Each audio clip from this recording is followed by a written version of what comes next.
Bwana, tukio la Mwijaku kualikwa katika shughuli ya kanda ya ziwa kule Katoro baada ya kuwasema matajiri wa kule kwamba hawana hela washamba, nyumba ambazo wanajenga ni mapaa marefu kama magodauni, basi moja kwa moja wamemwalika kwa ajili ya kumuonyesha kwamba wana hela. Na Mwijaku alivyoenda kule, nadhani utakuwa unakumbuka kwamba kule kanda ya ziwa kuna chawa wao anaitwa Po. Sasa huyu Po, baada ya Mwijaku kwenda bwana, ni kama vile Po amefyata, amekaa kimya. Mwijaku ndo ana trendi kweli kweli katika hiyo harusi, au tunaweza kusema kwamba hiyo harusi imetrendishwa kweli kweli katika mitandao ya kijamii kutokana tu na uwepo wa Mwijaku kwenye harusi hiyo.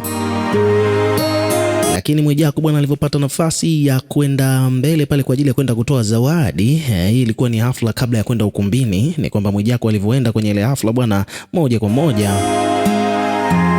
Mwijaku bwana aliamua aende akatoe zawadi, lakini akatupa kijembe kwenda kwa Paul Brandi kwamba bwana amealikwa alafu hana hata zawadi ya kupeleka. Kutokana na kwamba yeye mwenyewe pia Paul Brandi alidai kwamba Mwijaku alikuwa amealikwa kwenye hiyo harusi alafu hana sehemu ya kukaa, yani alivyofika alikuwa anashangaa hana sehemu ya kukaa. Sasa Mwijaku akaamua kumjibu na yeye pia kwamba ameingia kwenye harusi hata sehemu ya hata zawadi hana. Kwa hiyo Mwijaku amempiga kijembe Paul Brandi. Huyu ni chawa wa kanda ya ziwa. Nikulete ndugu yangu Mwijaku kwa zawadi yako maalum kwa harusi na studio. Mlete Mwijaku tafadhali. DJ baba mlete.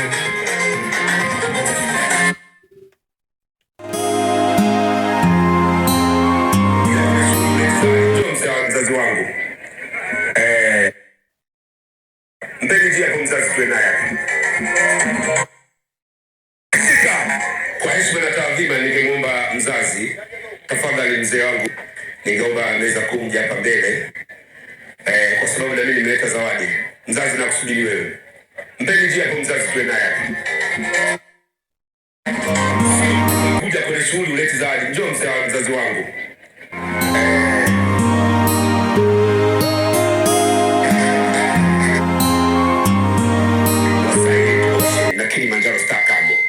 Nimeleta zawadi kutoka Silent Ocean, lakini zawadi na ishara ya upendo wa biashara. Nataka watoto wako wakafanye biashara, wakafanikiwe kibiashara. Na huwezi kufanikiwa kibiashara kama usafirishi bidhaa zako na Silent Ocean na Kilimanjaro Star Cargo. Hii mzee, kwa heshima yako naomba nikukabidhi. Mama, hii ni zawadi kwa familia, lakini ishara kutoka Silent Ocean na Kilimanjaro Star Cargo. Kansela Salah ameniambia peleka zawadi Katoro. Hawa wanasafirisha na Silent Ocean na Kilimanjaro Star Cargo. Sasa hii ni kwa sababu ya baba. Baba ndio kichwa. Tunajua hicho. Sasa iko pata tulizo baada ya kuona mama amependeza. Uongo kweli? Ukirudi kwenye mihangaiko, mama akiwa amependeza na unatulia. Mama nimemletea package kutoka Nax. Hawa ni wakali wa kutengeneza ngozi. Hapa kuna mafuta, kuna skincare, kuna sunscreen, kuna scrub. Nimebeba mama, mpokelee mkweo. Hii hapa ni kwa sababu yao. Naxi itawasaidia mama, kila akiwepo muda anakuwa na ng'aa. Unaona ngavu. Angalie mamangu. Hii mafuta wanaita mafuta yake mazuri, Luxury Body Oil. Mama unajua body oil? Unaona mambo yenu anajua vizuri. Sasa hii yote ni kwa sababu yake, kwa hiyo nampokelea. Kwa hiyo nimeleta zawadi zangu mbili hapa. Kwa swala la hela mzee, mimi mgumu, sina hela, sina maisha. Lakini nikushukuru kwa upendo unaonionyesha. Kwa niaba yako nakutolea milioni 1. Makofi kwangu.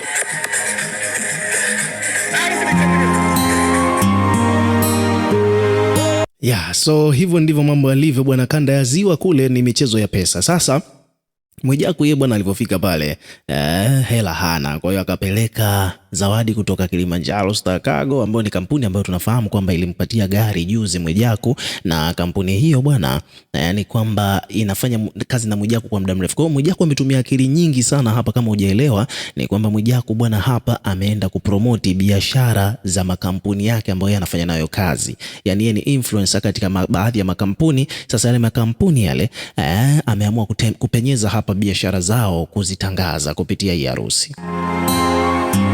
Lakini pia vile vile na hiyo kampuni nyingine ya manukato na mambo ya sunscreen na nini, zote hizo ni brand ambazo zimempa ubalozi Mwijaku, wao ameenda hapa kuzipromoti. Umeona? Kwa hiyo hajatoa hata 100, lakini tajiri GSM wa kanda ya ziwa akamwambia kwamba kwa niaba yako mimi nitakutolea milioni. Mwijaku akachukua chapo akaenda kutunza. So hivyo ndivyo mambo yalivyo. Kwa bwana Mwijaku ametumia akili nyingi sana.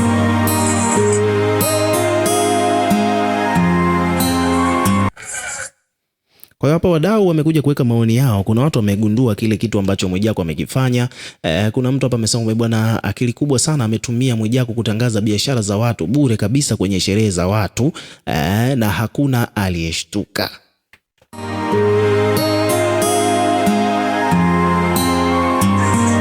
Naona bwana, Mwijaku bwana ameenda kutangaza biashara za watu na hakuna aliyeshtuka mambo hayo. Lakini kumbuka kwamba Mwijaku huyu ndiye aliyewasema vibaya kwamba hawana hela. Sasa unajua tena bwana, Wasukuma ukiambia una hela wanataka wakuonyeshe kwamba wana hela. Kwa hiyo wakamwalika katika harusi, na hiki ndicho alichoenda kukifanya. Kama umesahau maneno ya Mwijaku, nataka nikuwekea hapa kwa kifupi tu uweze kumsikia Mwijaku mwenyewe akidondosha madongo kwenda kwa matajiri wa Katoro huko Kahama, Geita. Na mtazamaji bwana, baada ya harusi au send off ambayo imefanyika kule Katoro Geita, kuvunja mitandao, yani ku break the internet, ni kwamba wadau mbalimbali bwana wamejitokeza kuja kuzungumza mambo kuhusiana na harusi hiyo. Lakini mmoja kati ya watu hao bwana ni Mwijaku. Mwijaku bwana amekuja ametia neno, lakini kabla tujafika kwa Mwijaku, nataka nikueleze kuhusiana na kile ambacho wadau wengine mbalimbali wamekizungumza. Kwa mfano hapa kuna Musa Kitale amesema bwana, sasa jichanganye na akili zako za mtandaoni uone kama vile maisha ni rahisi ukiishi Geita na tamaa zako. Kila mtu na watu wake, watu wana watu wao. Wewe jizime data, ndio utakuja kujua kwa nini walioendaga South Africa miaka hiyo hawataki tena kurudi makwao.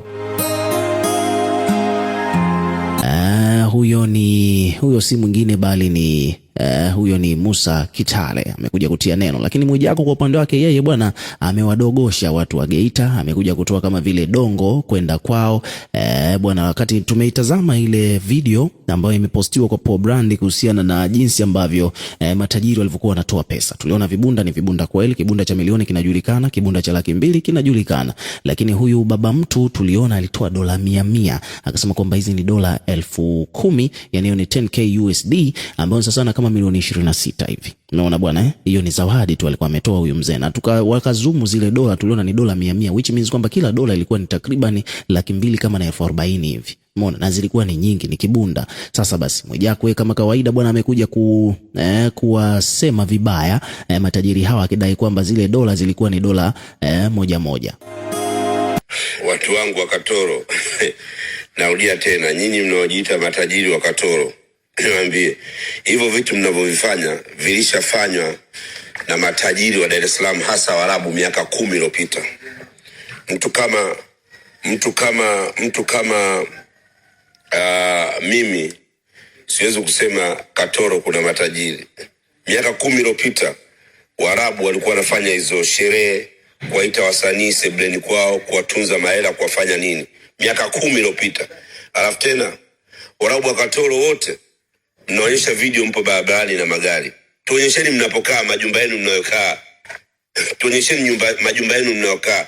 Mimi hapa nipo kwenye kasri la bilioni 1.3. Kwa sababu kila tajiri wa Katoro anatuonyesha yupo na gari barabarani.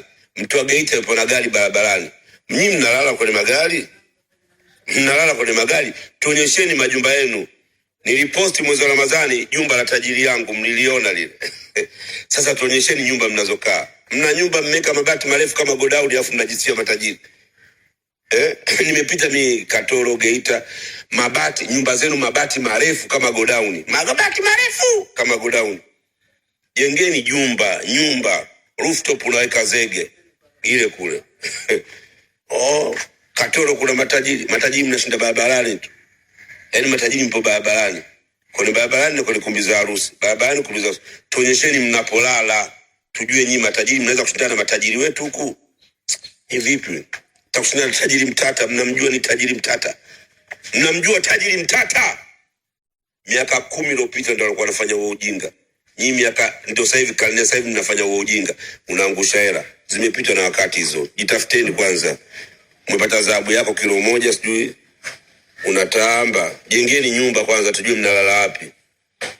Kama kuna Katoro tajiri anaweza kujenga nyumba kama hii hapo.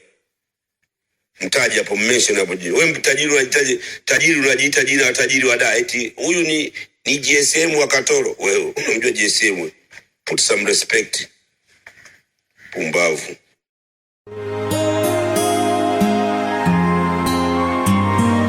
Na mtazamaji bwana, leo niko hapa kwa ajili ya kuletea habari kuhusiana na moja kati ya story ambazo zina make headline leo. Ni takriban siku ya pili au ya tatu bwana, unaambiwa kwamba Wasukuma bwana wameamua ku shut down Dar es Salaam au Tanzania nzima, kwa sababu story ambayo ina trend sasa hivi ni kuhusiana na Wasukuma kutoka pande za Katoro huko mkoani Geita. Bwana, hawa jamaa bwana, kanda ya ziwa imetisha kweli kweli kutokana na moja kati ya harusi ambazo zimehappen hivi karibuni ambayo imehappen pande hizo. Sasa ukisikia jeuri ya pesa au kufuru, ndo hicho ambacho amekifanya bwana huko bwana. Ni kwamba wakati mtoto wa tajiri wa kanda ya ziwa anaolewa, bwana, mambo yalikuwa ni moto kweli kweli. Kwanza kabisa bwana, ukumbi wenyewe ulikuwa ni wa kifalme. Ukiachana swala la ukumbi, kulikuwa kuna swala zima la msafara. Umeona bwana, yani katika hii harusi ya huyo mtoto wa tajiri huko Geita, ni kwamba kulikuwa kwanza kabisa kuna msafara wa magari aina ya Prado TX au bwana ma V8 ya kutosha, ndio ulikuwa msafara huo kuelekea katika send off ya huyo binti. Lakini ukiachana hivyo, binti bwana alitolewa nyumbani kwa bibi yake kupelekwa saluni na helicopter. Hebu fikiria, binti bwana ametolewa, yani imekodiwa helicopter kwa ajili tu ya kumsafirisha huyu binti asipate shida ya foleni katika siku yake special kabisa, wakati anaenda kufanyiwa send off. Lakini pia msafara wenyewe wa kuelekea ukumbini bwana uliongozwa na farasi, alafu nyuma ndo zikaja hizo V8 za kutosha na mambo mengine mengi sana. Lakini sasa jambo hili lilivyofika ukumbini, ndipo kufuru ilipozidi kuonekana.